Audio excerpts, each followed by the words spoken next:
Raju, can you Yes. start the recording? Yeah, I already did. Okay. All right. So let me share my screen.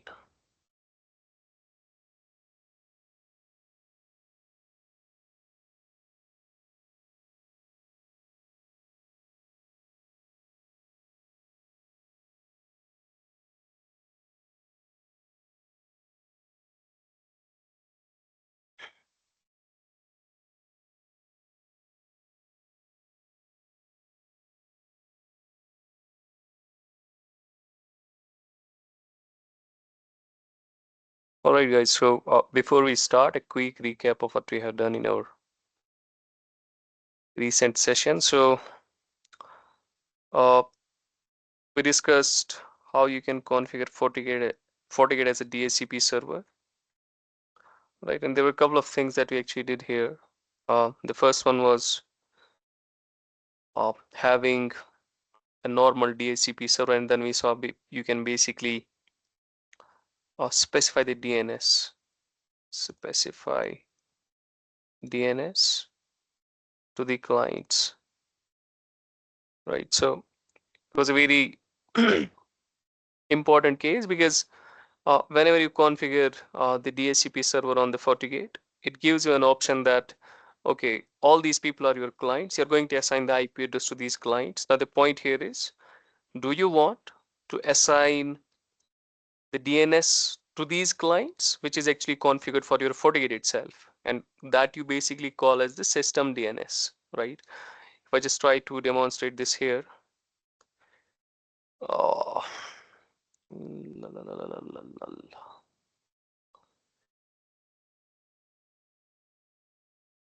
Let me go to the lab first. Okay, there you go. So this is my FortiGate. Let me just check what IP address this actually has got.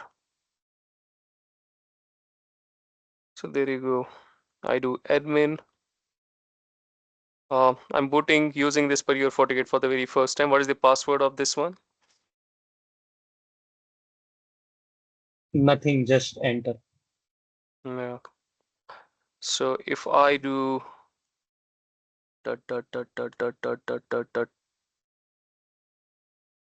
I wanna see the IP address that it actually has got, because this particular node is acting as a DHCP server. And why is that the case? That's already discussed in the previous sessions. So I wanna do diag IP address list.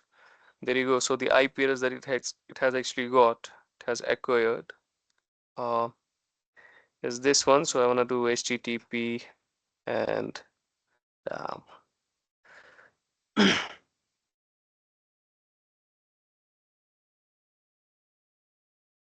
there you go. Admin 123 is the password that I just set for it. Now coming to the interfaces, I could see if I go to the network and then go to the interfaces. Let's say for the heck of it, I was just creating or configuring port 2 as a DHCP server. Now, if I come here, I turn this on, I was basically talking about this particular option, DNS server, right? So it tells me that, okay, same as system DNS, whatever this DNS is actually configured for your FortiGate, you want to push that on the clients as well. If that's the case, you keep me on this particular option, right? Or if you want to configure DNS for your clients as the interface IP, what is the interface in context? It's this particular interface, port 2, right? Now, other way could be that the clients don't actually support the DNS that's actually configured on your firewall, right?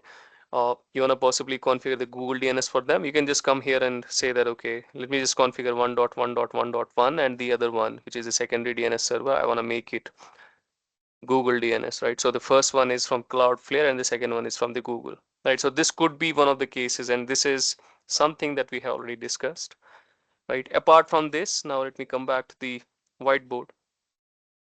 So this is how you could basically specify the options, the DNS options for your clients.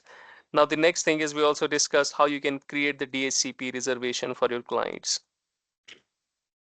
Now, when you talk about the DHCP reservation, right, it's something uh, more of a Microsoft Word term, right? You call the concept of reserving an IP address for one of your clients, making sure that every time this particular guy actually connects to your network, it gets the same IP address based on uh, which are the attribute that you actually choose to recognize that particular client. For example, I have a PC over here, right? It connects to the FortiGate, right? I want to make sure that every time you see me, my name is PC1. Every time you see me, you give me an IP address 192.168.1.2. And this is something that should always be the case. And now the point here is how you could identify me, right? In our case, we saw that we're basically going to use a MAC address here for that thing, right? So every time this FortiGate is actually going to recognize or going to get a discover message from this particular client, right? It's going to see that, okay, this MAC address that this particular guy actually comes with, it is stored in my database. Somebody just configured an DHCP reservation on me. So let me just give him the same IP address that the administrator has actually set for it, right? So this was how you basically explain what the DHCP reservation means. Now coming to the name of this particular terminology over here, you name it DHCP reservation, but this is not the case in the Fortinet, right? This is a Microsoft thing, right? And for the FortiGate, we saw that we call it what? We call it what? IP address assignment rule, if I'm not wrong, right? So let me just have a look on it. Again, for the heck of it, I'm just assuming that port 2 was being configured as a DHCP server. Now, if I come over here, this is a DHCP server here, right? I want to say that, okay, all these clients who are actually connecting to this particular port, they should get an IP address. You define that here.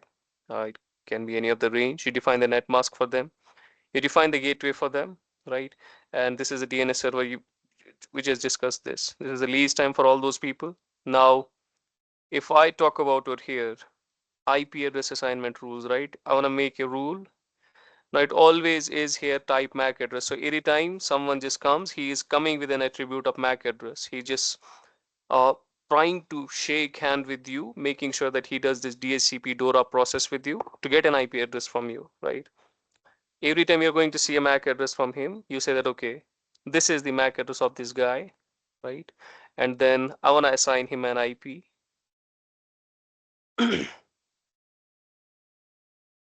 Okay, has to be something a b b b b c c c c. Will it take it? No. How does it take the MAC addresses? What is the format? Okay, after every two, you had to use a colon. So I'll just use the same one. There you go. So I want to keep it like this and I want to make it maybe 2. And then you can say that I want to reserve an IP address and I will keep it maybe 192.168.1.2. Right, so this is something that we've already done. If you want to say that, okay, every time I'm going to see this guy over here, I want to block him. I don't want to assign any IP address to this particular PC, right? Then you can just say block, right? So that's how you could basically create the DHCP reservations on the FortiGate, right? And it's very important concept and something that we already discussed. Now coming to today's topic. So you might have seen that I just entered this. Let me just log out first. Now see what actually is happening here. I'll come back here. This is the FortiGate, right? I had just a topology. Where is the control W?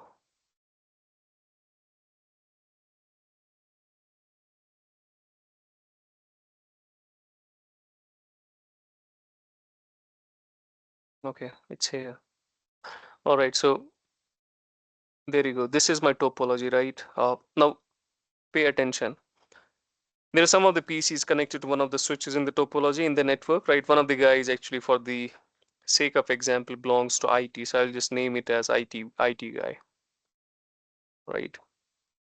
And likewise, some other guy is from he's a L1 guy. He sort of belongs to the IT, but he just joined the company and he's not sort of an expert on this particular product, right?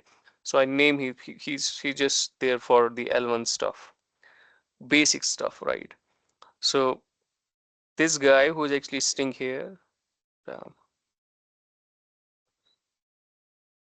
okay, he's an L1 guy, right? Now the point is both of them are actually connected to a switch, which actually is already a case in every network, right? Every network you'll always hear switches to which the PCs are connected and then they access the stuff on the internet, right? And then for the sake of security, you have a firewall over here, right? Generally, you would see a router also connected on this switch, which basically is going to be connected with the internet later on, right?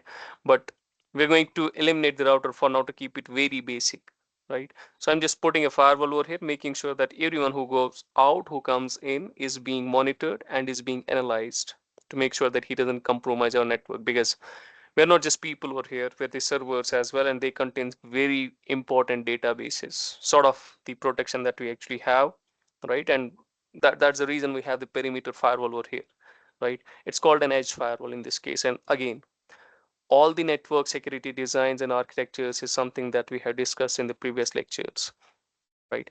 Now the question over here is, this is the FortiGate, right? uh, I'm sure that the port one actually has an IP address considering this particular topology, because this guy over here is acting as a DHCP server. Now what I'm doing here is I come here, I just try to log in, right? I do admin and then I do admin and then I do 123. Now I want to see the IP address, diag IP address list. I'm doing this again for you guys. So this is the IP address, right?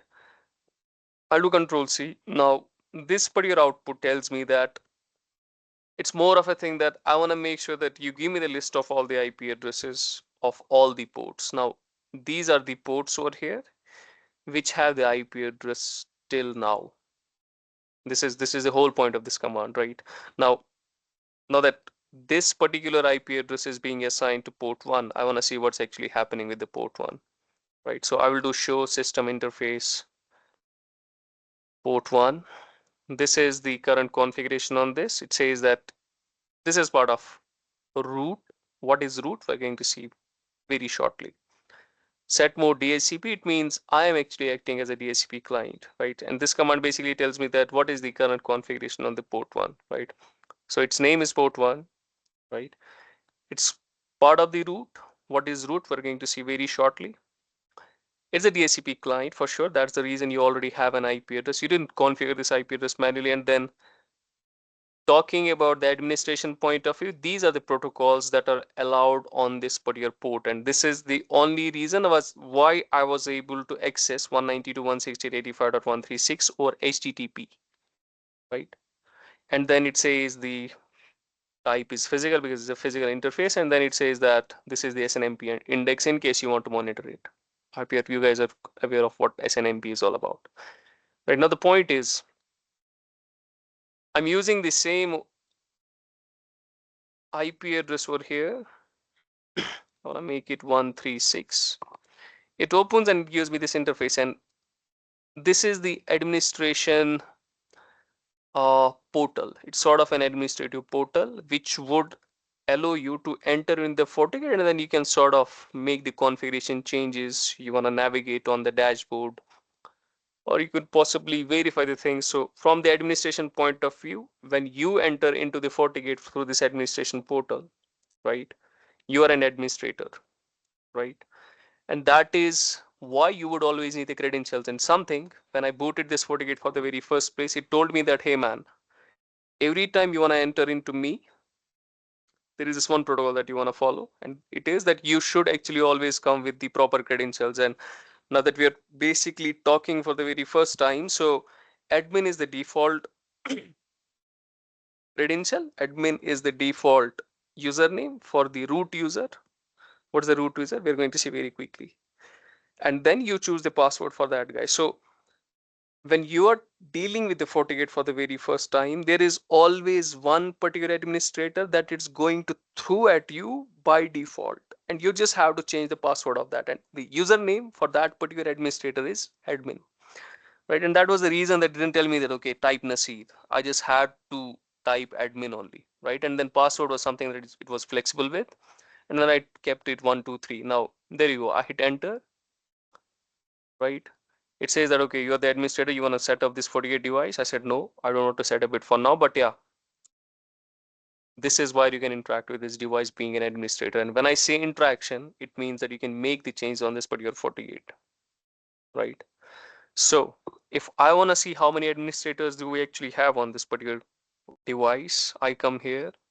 I want to check the administrators who are here, the single one, right? And this is actually the root user. Now let me just explain what I was basically talking about when I said I will just explain it shortly. Couple of things.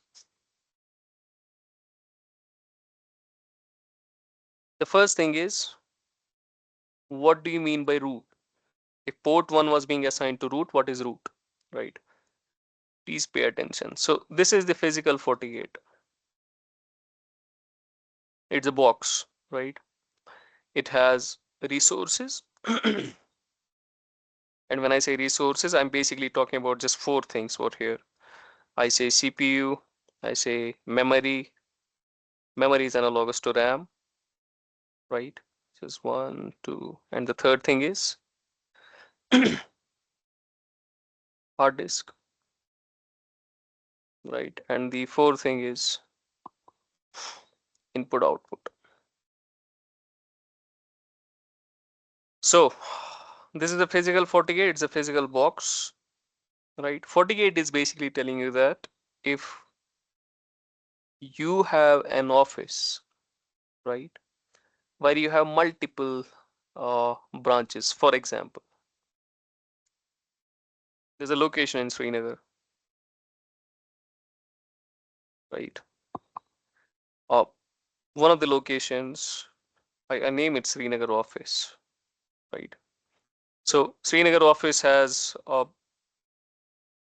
it's sort of a site, it's a location, right? And it has multiple branches. So when I say Srinagar office, it means that there are a couple of offices. One of the offices is here, right? I name it HR office, or you call it HR department. Then other one is finance department. The other one is IT department, right? Now all these are basically behind. I mean, you could have possibly switches over here behind which the HR PCs are connected. You could have, this is a switch, by the way. Likewise, you have another switch here behind which the finance people are connected. You have the switch over here behind which the IT guys are connected. And then you on the perimeter would always be having a firewall, right? Now, the point is from the management point of view to making sure that HR people do not get compromised. And every time they're actually accessing anything, going out or coming in, right? We have complete protection of that network with the help of the firewall, right? So I'm supposed to create the policies for them, making sure that every time there's a requirement for them to access Facebook or anything, I allow that on the firewall, and then only they can sort of go to that particular site. Likewise, it's the use case for the finance people, and same is the use case for the IT people. Now, the thing is, when I say about creating the rules and having multiple configurations for the multiple departments, right? The thing is, it becomes a little jumbled. So Fortinet says that, okay, here's the thing. Now that you want to basically utilize this particular firewall for the three departments, and they are quite independent departments. HR would seldom talk to the finance guys, and finance guys will seldom talk to the IT guys. So what we're going to do here is that we're going to break this FortiGate virtually into three different firewalls, right? So it says that this physical device would actually look like one independent, what was the first one? HR, okay. One independent firewall for HR people, and then it's going to act as one independent firewall for finance people, right? And it's going to act as one independent firewall for the IT people, right? And when you're basically doing this, right, it is something that you're going to see while entering into the box. So Nasir is inside this box and he's trying to basically access or he's trying to basically analyze this box, right? So someone over here who's outside this box, for him it's a single physical box, right? A single one, right? But the guy who is actually known to this fact that okay, this firewall can be broken down virtually with the help of software programming, whatever it is, right? We can break it down into multiple virtual firewalls, virtual independent firewalls, right? If he enters into this box, right, he's going to have three firewalls. Now I created one firewall for the HR, one for the finance, one for the IT, making sure that HR independent firewall is going to take care of the HR people only. Likewise, finance one is going to take care of finance people only. IT one is going to take care of IT people only. But every time you have done that, there's a default separated firewall which is called root. So every time you're going to break this particular firewall, it always gets split in two, right?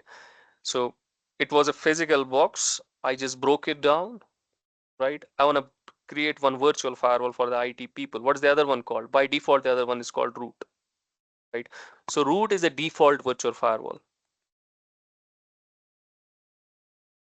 right?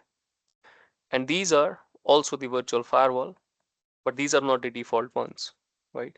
By default, there are no VDOMs on this particular firewall, right? And when I say VDOM again, I just said virtual firewall, and FortiGate basically calls them virtual domains. Nothing different, right? Just the thing about the terminologies, right? They call them virtual domains or they call them VDOMs, right? So root is a default VDOM. These are the custom VDOMs, right? And root shows up every time you're going to split this physical firewall into virtual firewalls, right? That is the reason when there is no VDOM, root is still existing there as the default VDOM, right? If I bring a box, I bring a physical box, right? For example, this one, right? I have not configured the VDOMs on this one. I have not configured the virtual firewalls of this one, right?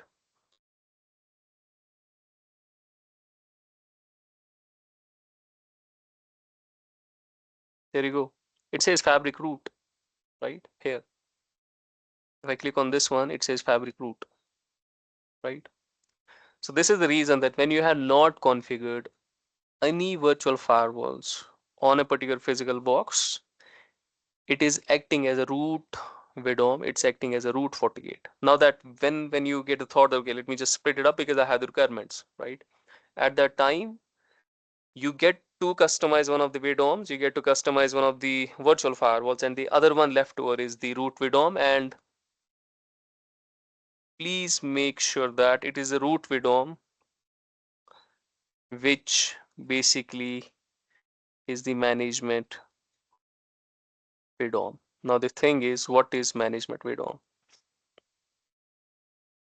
right? See, for any of the boxes, not talking about just a firewall, not talking about just a switch, not talking about just a router, right? Any of the networking device, right, which has this purpose of carrying the traffic, right? There could be two types of traffic that could flow through this device, right? If this is a box, right? One traffic can just terminate over here, and one traffic can just leave from here, right? I call it traffic A, I call this traffic B, and then one traffic goes through this particular box, and I call this traffic C, right? Now, every traffic which belongs to type A, right? It's called to the box traffic. I call this type A to the box, right? Likewise, type B is from the box traffic, right? If I want to talk about the example, right? When you're taking SSH or telnet or HTTP of a firewall, you just go to the firewall, access it, and come back. That's the to the box traffic, right? So I can write here HTTP or HTTPS. I say telnet. I say, what do I say? SSH, right? And when I talk about the from the box traffic, it's a FortiGate because it's an NGFW firewall. It's actually going to download the IPS packages from the cloud, right? We call FDN FortiGuard Distribution Network, which is hosted on the cloud on the internet. It's actually acting as a threat intelligence center for all the FortiGates in the world, so that every time they demand the IPS signature database because they sort of want to do the signature based detection, signature based detection, right? They're going to download the packages from the cloud, right? So that particular traffic becomes, I call that FortiGuard traffic, right? This is the example.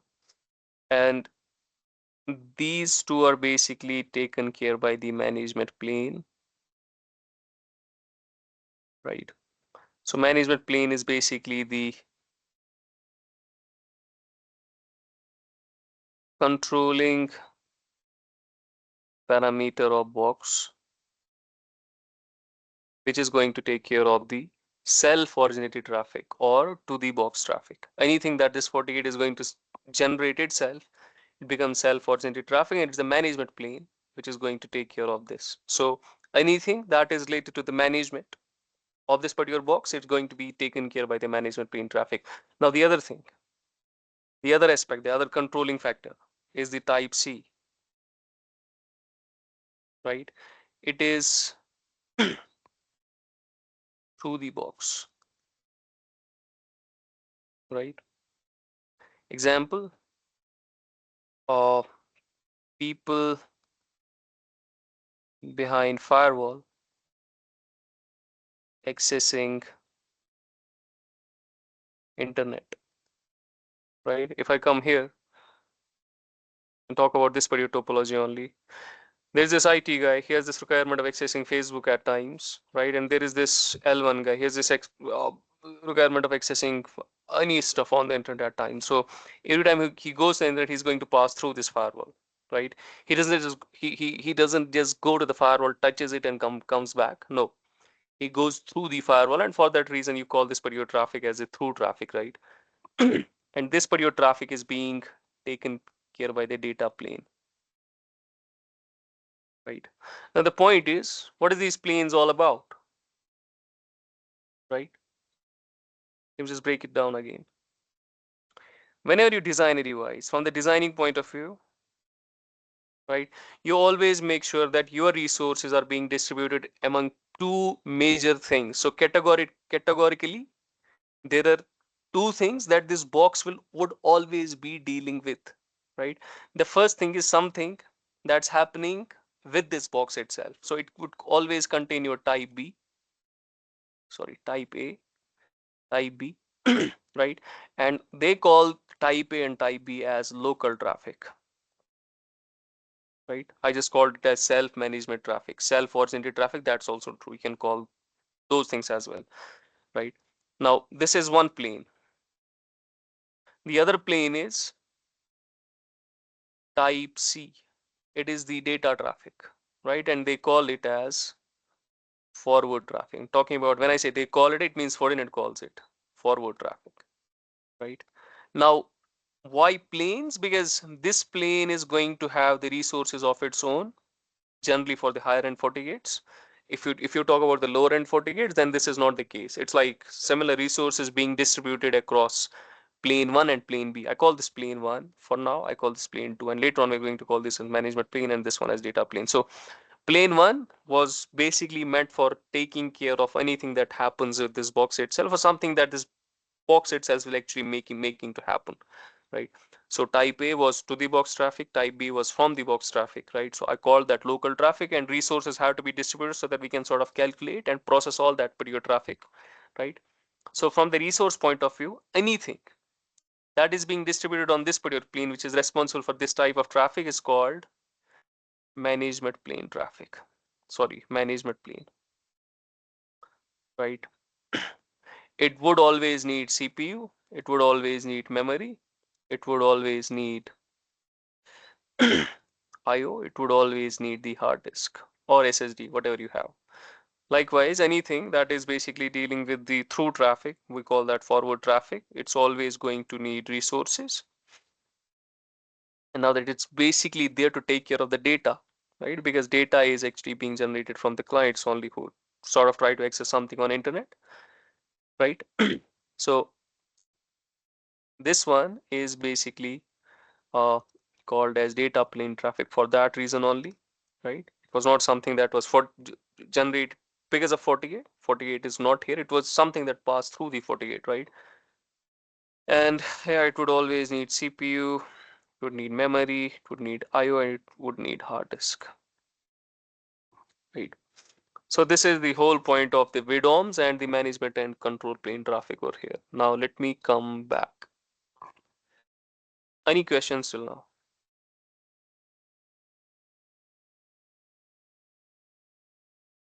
Anyone?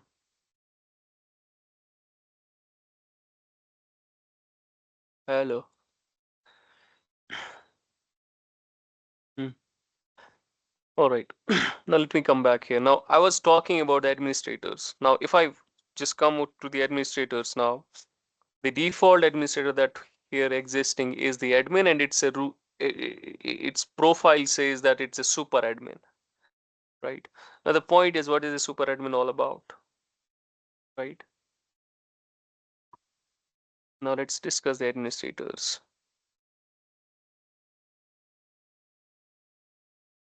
See, here's the thing. Whenever you try to create the administrators on the FortiGate, there are two types of administrators that you can create, right? The first one is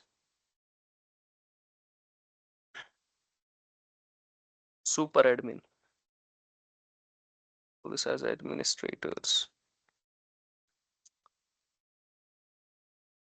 I name it as super admin, right? The name itself says that it is a super of all admins. It means it's the root user. And when I say root user, it means it has the privileges of everything. It can do anything on this particular FortiGate. The other one is prof admin, right? Prof admin means that, okay, if you have created the virtual firewalls, if you have created the virtual systems, right? Or if you have created the virtual domains, all the three are same, right? You call them as virtual firewalls, you call them as virtual systems, you call them as virtual domains. It's one and the same thing, right? Prof admin is the root user of a virtual firewall, right? It's more of a super user, but for a virtual firewall, right? If you have created, broken down a particular firewall into multiple firewalls, and one of the firewalls that you actually created is a virtual firewall A, right? If you create the super user in that particular firewall, and oh, sorry, if you create a prof admin in that particular virtual firewall, which we just named as type A, then that particular administrator is going to have the privileges, permissions to do everything on that particular virtual firewall, but not all the firewall, right? And if you want to talk about the super admins, whenever you create the super admin in any of the VDOMs, or create it in the root, you create it in any other VDOM, if it's a super user, if it's a super admin, it's always going to have the privileges of this whole firewall, right? Now here's the thing. Let me just try to demonstrate this now. So that is the reason why admin profiles are here. I'll just try to explain a little more. So if I want to create a new administrator here, I'll come here. I click on create new. I click on administrator and say that, okay, I want to create administrator and name it as Nasir, right? For now, we're not going to do the authentication part. So I'll just say that it's a local user, right? And when I say local user, it means its username and password has to be stored on this particular FortiGate only. It's not being stored anywhere else, right? Now the password, I want to make sure it's 123456, 1234 bank, 123456. And then profile, I say that, okay, this is a super admin. It should have access to everything, right? I click on OK. The other three options I'll explain very shortly, right? Now if I just log out here, then admin 123456. Okay, Nasir. Nasir 1, 2, 3, 4, 5, 6. So I'm able to log in, right? And I'm a super user. I should see each and everything that the other guy was actually seeing. The other default credentials, the other default admin was able to see, right? There you go. I have everything in this firewall. I can do anything with this firewall. Now the point is, if I come back to the system, I come back to the administrators. I just created one, right? And it's also a super admin. Now here's the thing. I cannot always say that okay, everyone who needs access to this firewall should be a super admin, right? There must be a requirement. You would always get a requirement like there's an L1 guy. He just joined the company, right? Make an account for him on the firewall, but make sure he doesn't do anything.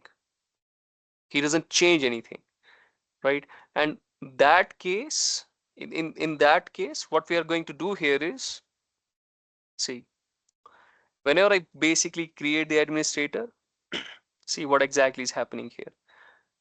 Creating an administrator is of two things. The first one, step one is you don't create an administrator, you basically create his username and you create his password, right? And then the second thing, which is the important thing here, is you sort of would always make sure that you match it with the step two. And step two is level of access, right? In layman terms, you call it level of access. FortiGate calls it admin profile, right? Level of access is equal to admin profile. Now, when I am talking about the admin profiles, the first one that I was just able to see here is super admin. It is the giant of all, right? It is root user. The other one was prof admin. We just explained that. If you want to create a super admin or sort of a root user, but limited to a virtual firewall, right? Then it is root user of virtual firewall.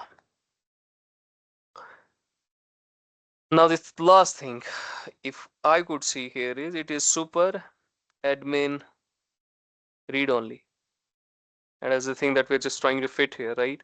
An L1 guy just joined the company, give him access, but he should not be able to change anything. Let me come back here, right? I'm gonna create an administrator. These two options we're going to see in future. Forget about these two. I click on administrator. I'm gonna name it maybe like, give me a name, fast.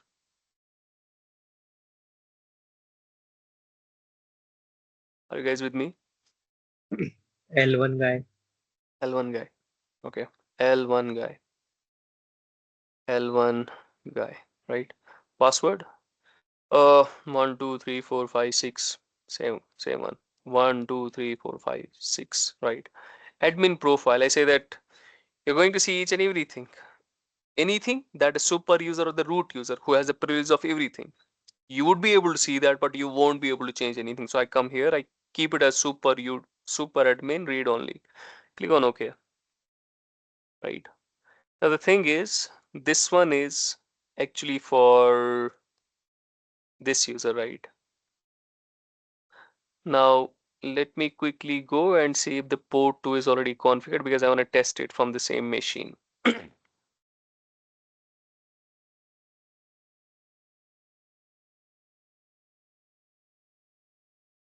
Port 2, what's the IP that we should keep here? Give me an IP. I call it LAN. These are the LAN people connected over here. LAN. Give me an IP. Quick. 192.168.10.1. 10.1/24, and then HTTPS has to be enabled. DHCP server, I won't do that. I will just configure it statically. Rest of the things are fine. The reason why I don't want to do DHCP server over here because these machines, this particular Linux machine, they're actually facing one bug. They won't be able to get an IP address from the DHCP server. So I click on OK, and then I come here, open this Linux machine over here. Would I be able to open it? Okay, there you go. So here, terminal, no terminal. I want to configure an IP address for this. The reason why I would be able to access this FortiGate from this machine only because I have to explain the case of trusted hosts, and that's very important. So please pay attention. I come to the net manager.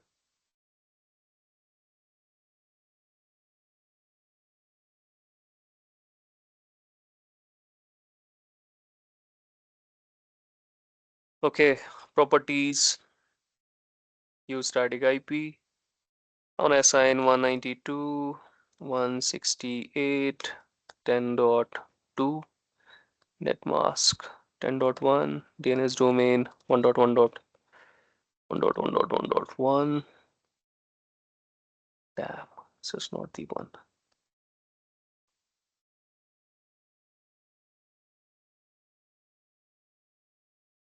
Cancel, cancel, cancel.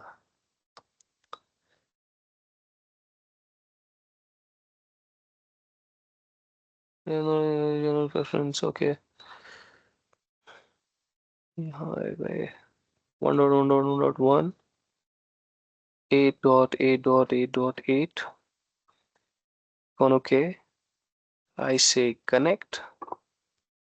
Will it be able to connect? Connected. And then I want to see if it's able to ping the gateway. Ping 192.168.1. Okay, 10.1. Would it ping? It won't. We did Why, not why, we why will did it not not ping? we did not enable the ping on this port maybe. All right, yeah. Thank you. Coming here back. So where is it? Okay, it's here. Now the ping is working, right? The moment I enabled ping on that particular interface, the ping started working. Now the question here is, would I be able to, I'm an L1 guy, create an account for an L1 guy, would I be able to access the FortiGate, open the interface? And then I also had to test in what are the level of access that I'm actually getting when the level of access, or what you also call as admin profiles, is what? Is set to super admin user on read only. Now web browser.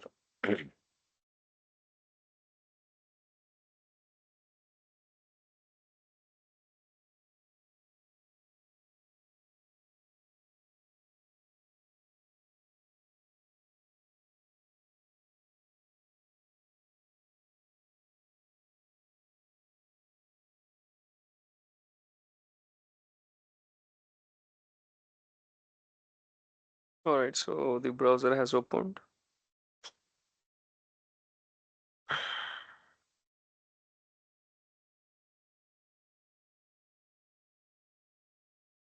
Okay, HTTP. All right, one more thing, guys. See, the reason port 2 here, where is my port 2? Yeah, you could see that I could only choose an option of HTTPS and there is no HTTP, and I won't be able to see or open this firewall on HTTPS. And the reason for that is it's not a licensed firewall, right? So I have to open HTTP and as well on this one. So I'm going to do that from the CLI. Now, if you want to just jump into the CLI like how I did, I'm here in the port. This is interface. This is my port 2, right? HTTPS is for sure enabled here, but you won't be able to get to this firewall, open this firewall using HTTPS because it's not a license. It's a firewall running on the evaluation license, right? So I want to change that, and now that I don't see the option of HTTP over here, I have to open that. I have to do that from the CLI. So here's an option. This is port 2. It says, do you want to edit this in CLI? I say yes. I click on this one, and then there you go, right? So I'm gonna do here set allow access HTTP ping HTTPS. There you go. Now if I come over here, it should show me the HTTPS as well. HTTP. Yeah, HTTP is there now. Now let me come back to this particular machine now. The point was I wanted to open HTTP on the IP address of the port 2 itself, and it is 192.168.10.1. There you go. The firewall has opened here. I'm gonna do what I use. L1 guy, L1 guy. The password was There's a 1, space 2, after one. is there a space? Let me check. So you go to system, you go to administrators. Oh, there's a space, but does it take the space? Let's Hmm. try maybe. Yeah, let's give it a try. There you go. So there's a space. Here's the space. Fine. Yeah, fine. L is uppercase and other things are similar. So I do 1, 2, 3. 1, 1, 2, 3, 4, 5, 6. Click login, and yeah, just allowed me, right? Now, what would I be able to do here is a point of question, right? Because the level of access, or what you call as admin profile, that I'm basically mapped to is that you would be able to see everything, but you won't be able to change anything. Now, let me just check if that is true. Come to the network. Dang, it's a browser issue or what? Network. Okay. Interfaces.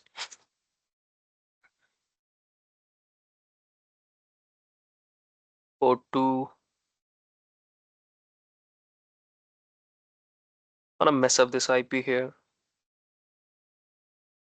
I'm an L1 guy. I can do anything. I don't know what I'm doing. I do 192.168. I wanna set it 20.1 and break the whole network. I'm putting the subnet mask as well. Now, do I get an option to save it? I don't. It says return and don't say save because they know that, okay, this is L1 guy still getting hands dirty on this product. He's going to mess up the configuration. So let's make sure that he gradually learns the stuff. But yeah, let's show him everything, but let's not let him touch anything. That is the whole point of super admin user only. Sorry, super admin read only, right? Now, this is the first thing. Now, the second thing that I actually want to discuss here is I just came and I logged in from this particular PC only, right? But why does it say on this FortiGate that you should always come from this particular network only? I just came via port 2, right? But did I define on the FortiGate that you should always come from port and then only you would be able to access from the L1 guy account? The answer is no, till yet, right? Let me come back here. Go to the administrators. I want to see that, okay, the moment I created L1 guy, why does it say that you should always come from the port 2? It doesn't say anything. So would it be possible that I would be able to access this FortiGate using L1 guy's account, even if I come from this outside port? For example, even if I'm just entering via port 1 and using the credentials of L1 guy, would I be able to access FortiGate? Would I be able to open the GUI of this FortiGate? The answer is I don't know. So if I just say HTTP and then I say 192.168,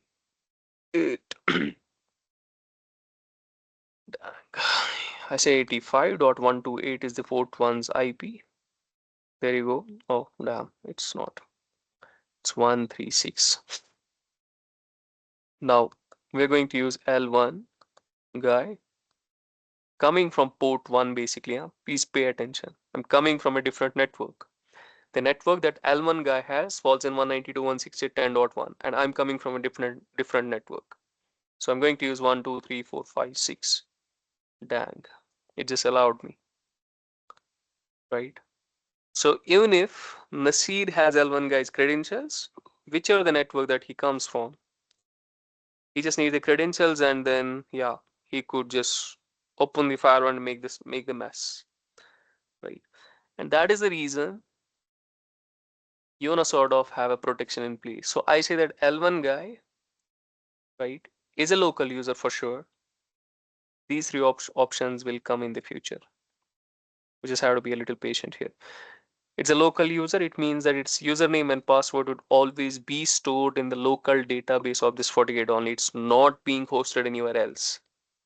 How we do that, we're going to see that in future. Now comments, you want to put a comment. Yes, L1 guy account. Now, administrator profile. Again, this is the level of access. Looks a fancy term over here, but it's the level of access and nothing else, right? I'm not a prof admin. I'm not able to configure VDOMs on this FortiGate because it's in evaluation license. That's also one point to highlight here. I just configured it as a super admin. We just saw how you can basically create another super admin profile. Super admin read only is something that I want to keep for this one.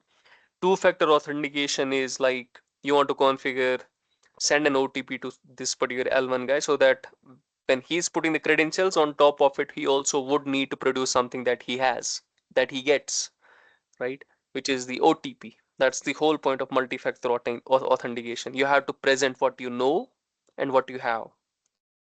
Let me just break that down.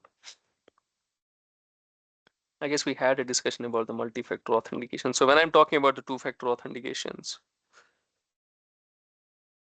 two-factor auths, right? The first factor is password, right? Passkey. It is something that I know, right? I stored it somewhere, I just remember it. The other thing is OTP, code, right? It is what you have, right? So in order to claim that you are the L1 guy, you would always need to come up with two identities. And this is really important, guys. People would always ask you this thing. The first thing is, the first identity is what you know. The second identity is what you have, right? So here you could configure that, but we're not going to, we are not doing that right now, right? So I'm just leaving it, just explaining it. And then when I say restrict login to trusted host, it means that I want to restrict login using these credentials from trusted networks only. Trusted hosts is equal to trusted network. So tell me a trusted network. Trusted host one. How many can I create? I can create 10. 3, 4, 5, 6, 7, 8, 9, 10. There you go. So you can define, you can map this particular user, use this particular administrator with 10 networks, and every time he tries to log in, he just have to make sure that he comes from these networks only. If he comes from a different network, like how I did, I created an account for L1 guy and then came from port 1 and then so I was able to log in, right? And that's what you basically want to control over here, and that's how you add one more layer of security on this, right? So for now, I just have one in place.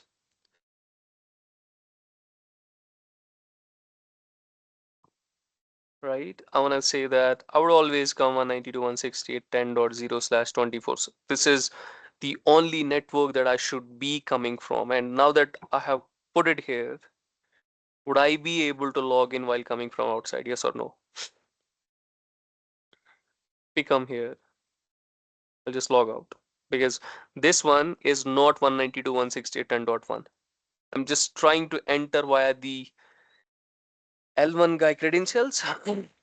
L1 guy credentials, right? And the password that I want to put here is same 12345 6. Would it allow me? It says authentication failure. Everything else is same. L1 guy 12345 6 says authentic. It won't allow me because this particular network that I'm actually coming from, right? It doesn't fall in the trusted networks or the trusted hosts. That is the whole point of story of trusted hosts, right? Let me come back. So let me just test it out, be able to access this FortiGate still from the Linux machine. And open this. 10.1 is the one. I say L1 guy 1, 2, 3, 4, 5, 6. There you go. You're being allowed. Because what's my IP address? My IP address is 192.168.10.2, right? You wanna check the IP here? I would say show IP. Does it? IPA. There you go. This is my IP address, and this is, I mean, it's always catering to the source. Whosoever is trying to access this FortiGate using L1 guy's credentials, what is his IP address? Now, I was just trying to do it from my account. Now, let me just check what is my IP address. If I do IP address, oh sorry, I wanna do IP config/all, right? What is my IP address? It's 85 dot where is my VMnet 8 scale wireless Ethernet. Okay, there you go. It's 237.1 something for one of the adapters, and the other one is okay. This is the preferred one because the FortiGate falls in the same subnet. So one of the adapters that lets me talk to the EVNG and rest of the um, nodes which are actually in the EVNG, right? For them, I seem to be coming from 192.168.85.1, right?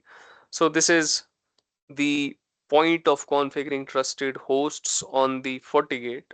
So trusted hosts is nothing but trusted networks or trusted subnets that you could map to an administrator, making sure that every time he wants to log in into the FortiGate, he should come from these subnets only, right? Now here's a catch. I'm done with the prof admin. I'm done with the super admin Sorry as to well. interrupt you. Yeah. Can can we have the access of the GUI access of the firewall using .136 on Linux machine, which is within the Using, network? So I didn't we get the were question. trying to, yeah, we were trying to open the GUI of this firewall on port 2 We're on the Linux trying, machine. correct, yeah, on port 2. And for port 2, Uh, there is one of the administrators mapped with 192.168.10.0. Yeah, Correct, yeah. So now my question is, can we open the firewall on this Linux machine on port 1? on port 1. Mm-hmm. We have policy going from 192, going from port 2 to port 1. Let me just try. 85.136. No. You So we need the policy for that, huh? definitely would, because when you're trying to access this particular port, right, you're coming from port 2 and you want to access something that's on port 1, right? So you need a you need a policy, and on top of that, you also have to make sure that you allow HTTP and HTTPS for that one, Okay. right? Now here's the thing. If I have to create an administrator, right? I mean, let's just assume again one more scenario. Now, this L1 guy, I mean, he was just gradually learning the stuff, right? And eventually he reached at a stage where he's sort of able to make a lot of things correct, and he's still messing up rest of the things. Now, you being the tech lead of of this guy, know that what he's capable of doing and what he's not capable of doing. Can I define the level of access in that way so that I could sort of uh, let him do the stuff he knows and don't let him the stuff that he still needs to work on, right? So the answer is yes. Again, admin profiles is nothing but the level of access. I come here, I create one more. I say that it's L1 guy profile. It says that what do you want to change here now? I would say that permissions, read write, right? Network part is none, system is none, security profile. I don't want him to touch with the security profile, system settings, network settings. I don't want him to touch the firewall as well. I don't want him to touch the VPNs, right? And what else? You could sort of custom here as well. Do you want to make sure he is able to see the policies? I say no. Do you want to make him see the addresses, services, schedule, others? It is, I mean, again, it's a very subjective stuff here now. Whatever the stuff that you wanna let him do, you can always come here and create a level of access or admin profile for that particular stuff, and then map this particular user with that only. So a lot of things that I have just changed here, and what I say that I don't want him to see the objects, right? Currently, if I check the current scenario,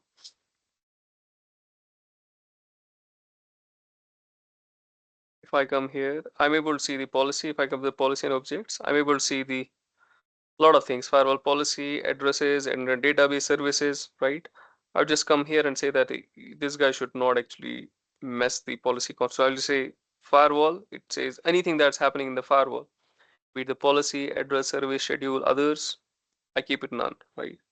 And rest of the things I'm just keeping it read write. Uh, Let me keep log and report also none. And currently he is able to see the logs and reports. Yeah. And now I don't want him to touch the logs and reports. So I'm going to come here, click on OK. Now go to the L1 guy profile and okay, administrators, L1 guy. Where is it? There you go. I map this with a different level of access. So now if I come here,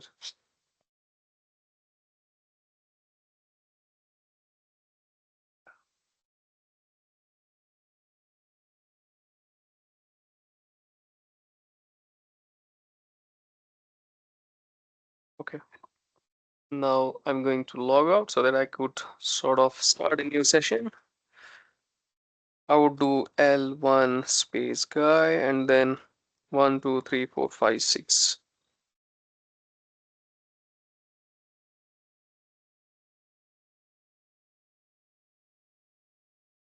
All right, you could see that the policy is completely disappeared, right? The policy is not there anymore. I'm not even able to see the logs and reports. So that's how you could control level of access for the administrators so that you give them the roles based on their expertise, right? So this is the whole point of having administrators on the firewall. Now, an important case, and then we're going to wind up.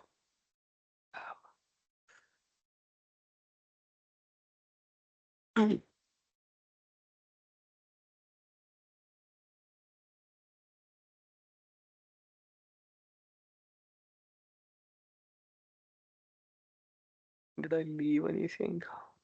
Wait, मैंने बता दिया. ये वो भी बता दिया. All right, guys, one more thing I have to demonstrate here. See,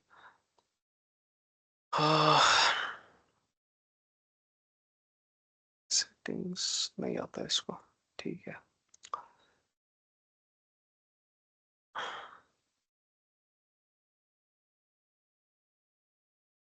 Okay, maybe a final thing because we already crossed 1 hour. So, from the frame of visibility point of view, let's say frame of visibility,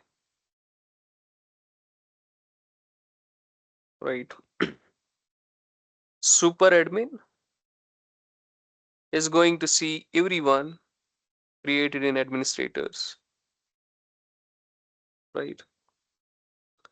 Super admin can see the profiles of every other administrator. If they are super admins as well, Nasir being a super administrator can see other super admins as well. Nasir being a super admin can also see all the prof admins. Nasir being a super admin is also able to see all the super admin read-only accounts.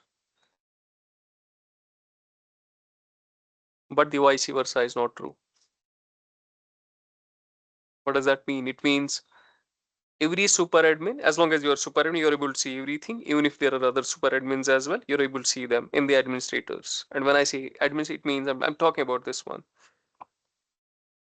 See, currently I'm logged in via Nasir, and Nasir is a super administrator here, right? So I'm able to see everyone here, right? Now the thing is, if I was prof admin, I won't be able to see super admin, who is super admin of this firewall, right? I might see the other prof admins, but I won't be able to see who is the super admin of this firewall. But I would be able to see who is the super admin read only. Likewise, if I am the super admin read only, I won't be able to see who is the super admin of this firewall, right? So that is from the permissions point of view and administration point of view how we do it. In our next session, we're going to see what would happen if we just didn't create anything on this firewall. I was just trying to boot it up.